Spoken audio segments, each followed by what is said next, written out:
pemirsa, selamat pagi. Perkenalkan, saya Bella Febriana dan teman saya. Dan saya Rojak Bermastiar, selamat datang di One News, tempat berita terbaru dan menarik untuk kalian. Hari ini kita akan menyampaikan 3 berita utama yang saya sekali menjelaskan. Mari kita mulai.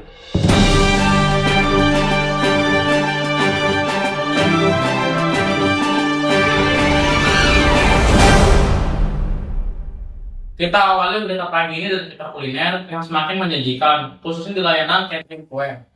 Di tengah tren bekerja dari rumah dan kebutuhan akan hidangan-hidangan praktis untuk acara-acara kecil maupun acara besar, bisnis catering kue, teri, dan kue basah mengalami lonjakan yang signifikan. Para pengusaha mikro kecil dan menengah atau biasa disebut UMKM kian kreatif menawarkan varian rasa dan kemasan yang menarik, mulai dari kue-kue tradisional asam seperti uli, wajik, dan pastel, hingga kue-kue modern seperti bolu karamel, kue cookies, kue sus, dan kue balon pisang. Bisnis ini tidak hanya menjanjikan keuntungan, tapi juga turut melestarikan resep-resep Nusantara.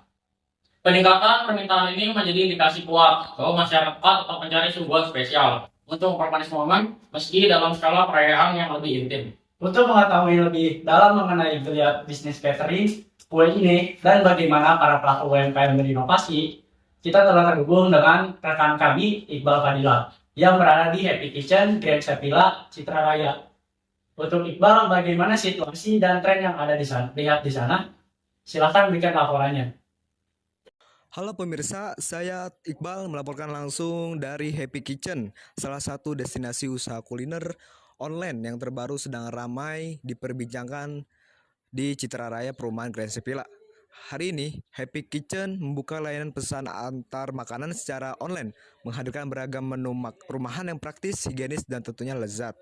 Mulai dari risol isi sayur, bolu marmer, pastel, bolon pisang, hingga bolu karamel. Semua bisa dipesan langsung lewat link website atau no WhatsApp. Dengan sistem pre-order dan pengiriman setiap hari pukul 8 pagi hingga 8 malam, Happy Kitchen siap melayani pelanggan dari berbagai kalangan. Jadi, bagi Anda yang ingin menikmati sajian lezat tanpa repot, langsung saja cek Happy Kitchen di aplikasi favorit Anda. Saya Iqbal melaporkan langsung dari dapur Happy Kitchen. Bu Agus ini seorang pelaku usaha sekaligus ibu rumah tangga dan sekaligus pelaku UMKM yang bergerak di bidang kuliner. Pertama-tama, saya ingin tahu bagaimana proses awal pendirian usaha ini. Apa yang memotivasi ibu untuk memulai usaha ini? Pertama-tama yang usaha ini saya jalankan mulai dari tahun 2020 karena waktu itu saya menjadi salah satu korban PHK. Dan yang memotivasi saya untuk bergerak di bidang ini untuk menambah penghasilan setelah saya tidak bekerja lagi sebagai karyawan. Jadi dulu sebelumnya pernah bekerja dari karyawan terus di PHK ya Bu ya? Iya. Terima kasih Ibu atas waktu dan jawabannya yang sangat inspiratif. Semoga usaha Ibu semakin sukses dan bisa menjadi motivasi bagi kami para pelajar untuk berani berwirausaha. Terima kasih. Baik, terima kasih kepada reporter kami yang telah melaporkan. Berita selanjutnya adalah beralih ke kabar berita yang kedua, yaitu datang dari kesehatan dan olahraga. Kesadaran masyarakat tentang olahraga pagi terus meningkat, terutama di daerah perkotaan. Udara segar dan sinar matahari pagi menjadi energi pendorong bagi banyak warga di berbagai kota untuk memulai aktivitas fisik seperti berlari, bersepeda, atau senam di ruang terbuka hijau. Pada ahli kesehatan meningkatkan bahwa olahraga pagi hari yang bahkan hanya 30 menit dapat meningkatnya metabolisme tubuh, memperbaiki pola tidur, dan mengurangi tingkat stres. Hal ini terlihat dari semakin ramai taman-taman di kota dan area pabrik yang kini difungsikan sebagai sarana olahraga umum yang aman dan nyaman. Jadikan olahraga pagi sebagai rutinitas untuk menjaga produktivitas dan kebugaran sepanjang hari. Untuk melihat langsung antusias masyarakat dalam berolahraga pagi dan bagaimana tren ini mempengaruhi gaya hidup di perkotaan, kita sudah tersambung dengan rekan kita Ahmad Regis yang saat ini berada di PLP Curug. Arif, bagaimana keramaian dan suasana di pagi ini? Silakan berikan laporan. Selamat pagi, kembali lagi bersama saya Ahmad Regis, seorang reporter muda dari SMK 1 Kabupaten Tangerang. Kali ini saya sedang berada di PLP Curug, yang dimana salah satu tempat favorit kalangan muda maupun kalangan tua untuk olahraga. Jadi di sini banyak sekali aktivitas olahraga seperti yang bisa dilihat, seperti ada lari pagi, lalu juga ada futsal dan bulu tangkis. Nah, jadi banyak sekali warga yang memanfaatkan PLP Curug ini untuk olahraga. Lalu olahraga sendiri ini mempunyai beberapa manfaat nih, seperti menjaga kesehatan tubuh, lalu menjadikan tubuh menjadi lebih bugar, lalu juga menjadi ajang untuk berkumpul baik bareng keluarga ataupun teman. Nah, sekarang saya akan coba tanya-tanya langsung ke salah satu orang yang lagi olahraga di sini. Nama saya Arya. Nah, Mas Arya biasanya lebih sering olahraga pagi atau sore nih? Kebetulan karena jadwal yang padat, jadi biasanya tuh meluangkan waktu untuk olahraganya tuh di sore. Nah, kalau boleh tahu olahraga apa yang paling sering dilakukan di sini tuh, Mas? Biasanya itu lari ya, lari entah jarak pendek atau jarak jauh. Nah, menurut Masnya, seberapa penting sih olahraga buat anak muda di zaman sekarang? Menurut saya tuh sangat penting ya, apalagi untuk mendukung pertumbuhan anak pas anak muda itu dan kimia. Nah, pertanyaan terakhir ya. Ada nggak pesan atau ajakan buat teman-teman biar semangat olahraga juga nih kayak Mas ya? Mumpung masih muda itu lebih baik kalian olahraga sebelum nanti kalian di masa tua itu pasti udah penurunan banget. Jadi mending mulai dari sekarang dijaga ya kesehatannya dan kebugarannya dari sekarang. Nah, ya. Baik, terima kasih ya Mas atas waktunya dan mau ngobrol seperti dengan saya. Nah, jadi tadi Bapak saya obrolan singkat saya dengan Mas yang tadi. Semoga berita kali ini bisa membuat kita lebih semangat nih untuk menjalin hidup sehat, yaitu dengan olahraga. Baik, saya Ahmad Arif Aziz melaporkan untuk Anda. Sampai jumpa.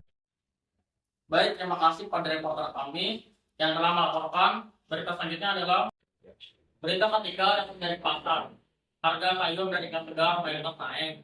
Kondisi harga kebutuhan pokok di sejumlah pasar tradisional kembali bergejolak.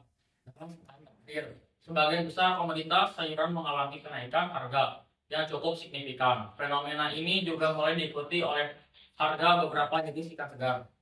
Kenaikan harga sayur mayur diduga kuat akibat faktor cuaca ekstrim di daerah sentra produksi yang menyebabkan gagal panen dan terganggunya pasokan. Berdasarkan pantauan di lapangan, beberapa sayuran yang mengalami lonjakan harga. Tak hanya sayuran, fluktuasi harga juga terjadi di lapak penjual ikan. Kenaikan pada komoditas laut dan air tawar dihubungkan dengan cuaca buruk dan gelombang tinggi yang menghambat aktivitas melaut para nelayan. Kenaikan harga ini membuat daya beli masyarakat menurun. Banyak ibu rumah tangga yang terpaksa mengurangi jumlah belanja mereka. Para pedagang juga mengeluhkan omset yang menurun karena sepinya pembeli.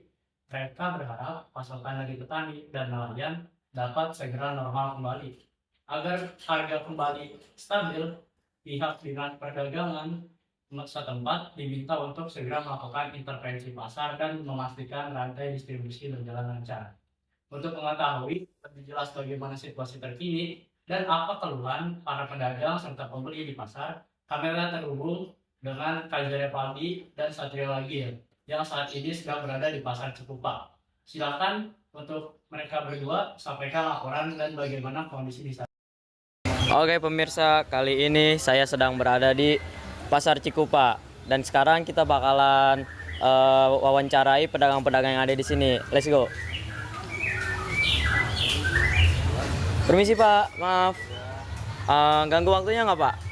Enggak apa-apa. Kita mau tanya nih Pak seputar pasar yang ada di sini.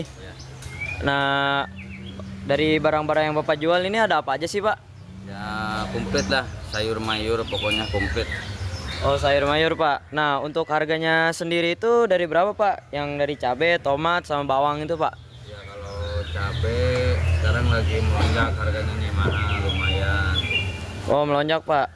Ya. Biasanya sebelum melonjak ini harganya berapa Pak? Dan setelah melonjak ini harganya berapa Pak? Sebelum melonjak itu normalnya 40.000. 40.000? Sekarang bisa 70, 65 gitu. Wah lumayan mahal ya Pak ya untuk sebuah cabai. Kemudian bisa habis berapa kilo sih Pak sayur dan mayur Bapak setiap harinya? Minimal 7 kintal lah. Alhamdulillah habis. Oh 7 kuintal Pak. Tantangan Bapak yang paling besar dalam penjualan pasar di sini gimana tuh Pak? Ya nggak nggak ada tantangan apapun sih, yang penting alhamdulillah usaha kita lancar terus. Oh gitu Pak. Baik Pak, terima kasih karena sudah menjawab pertanyaan-pertanyaan saya. Oke, itu saja pemirsa berita yang bisa saya liputkan hari ini.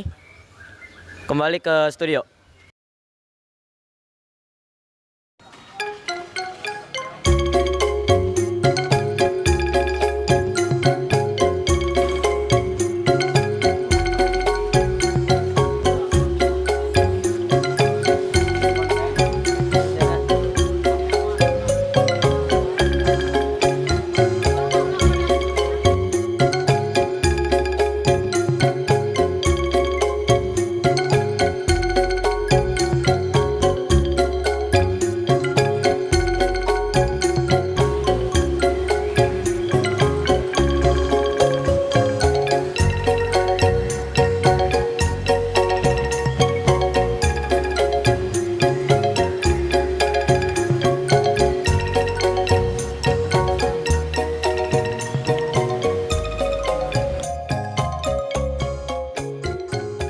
Ya, selamat sore pemirsa. Sekarang saya berada di Pasar Cikupa.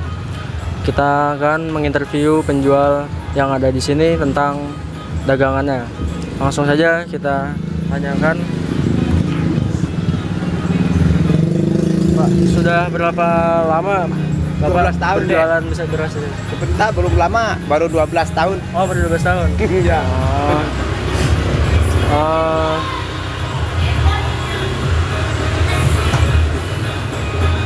Bagaimana kondisi penjualan akhir-akhir ini? Alhamdulillah, ya pasang surut, kadang rame ya kadang sepi. Namanya jualan ya udah resiko lah. Bagaimana kalau harga beras kan kadang naik turun, Ya. itu seperti gimana tuh Pak? Kalau menurut Bapak? Ya udah gimana ya, udah musimnya sih kayaknya. Udah semua udah umum Mas. Sekarang alhamdulillah lagi turun beras nih. Yang naik cuman beras merah, pandan wangi sama ketan putih. Kalau yang beras biasa alhamdulillah udah turun. Apalagi perak tuh udah turun drastis.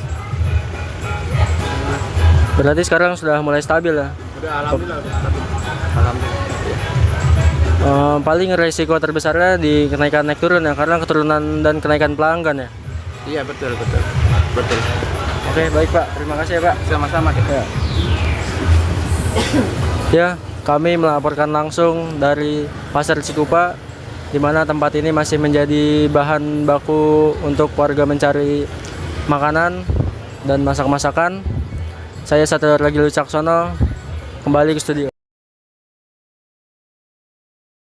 Oke pemirsa, setelah saya wawancarai beberapa pedagang yang ada di Pasar Cikupa ini, memang sepertinya harga cabai itu sedang naik ya, entah naik karena kualitasnya atau memang kelangkaannya, saya juga kurang tahu. Tapi di Pasar Cikupa ini juga masih lumayan ramai saat ini ya, karena merupakan tempat mencari bahan pangan di sekitar Citraraya. Oke, demikian yang saya sampaikan. Kembali ke studio. Sekian berita utama hari ini. Saya Bayan Sadriana dan rekan saya Banyak Karnasial. kami pamit undur diri. Terima kasih atas kebersamaan Anda. Sampai jumpa di lain kali.